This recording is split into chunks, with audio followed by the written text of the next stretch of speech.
মাত্র এক ম্যাচ জিতেই বাংলাদেশ দল এশিয়া কাপের ফাইনালে যেতে পারে। আজকের ম্যাচে আবার কি ওই শ্রীলঙ্কা দলকেই বাংলাদেশ দল সমর্থন করবে?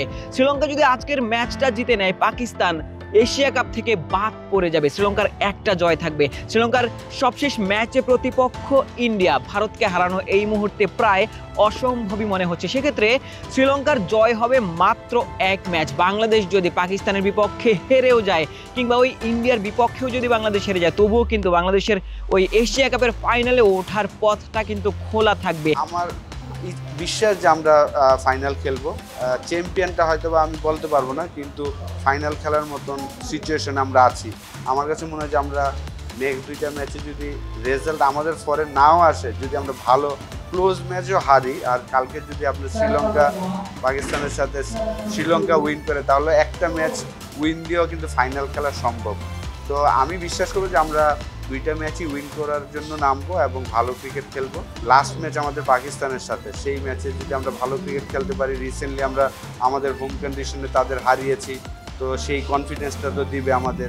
যুক্তরাষ্ট্রের এক নম্বর জিম চেইন গোল্ড জিম এখন আবারও বাংলাদেশে। বসুন্ধরা আবাসিক এলাকা ও বসুন্ধরা সিটি শপিং মলে।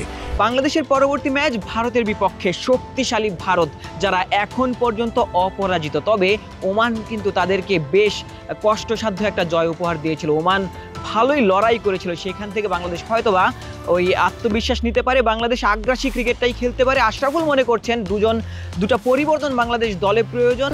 তানজিম সাকিব, যিনি আগ্রাসী বোলিং করে থাকেন ভারতের বিপক্ষে, এর আগে বিরাট কোহলির উইকেট নিয়েও তিনি কিন্তু আগ্রাসী উদযাপন করেছিলেন।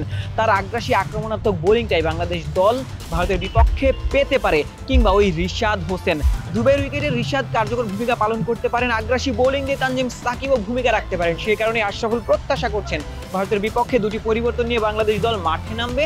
তানজিম সাকিব এবং রিশাদ হোসেনকে একাদশে ফেরাবে।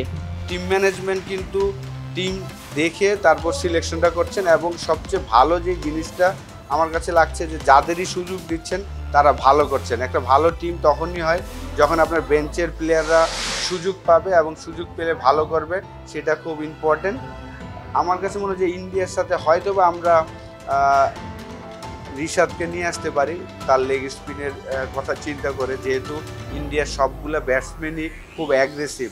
তো অ্যাগ্রেসিভ ব্যাটসম্যানের এগেনস্টে যদি আপনি একটু স্পিনার নিয়ে আসেন, তার সম্ভাবনা থাকে ভালো কিছু করার।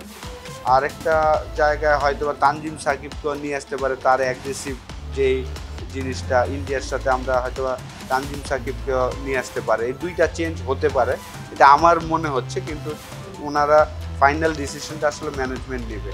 লিটন দাসের ইনজুরি বাংলাদেশ দলের জন্য কনসার্নের ব্যাপার হতে পারে। তবে যতটুকু খবর, লিটন হয়তোবা পরবর্তী ম্যাচটা খেলবেন, ভারতের বিপক্ষে ম্যাচ খেলবেন।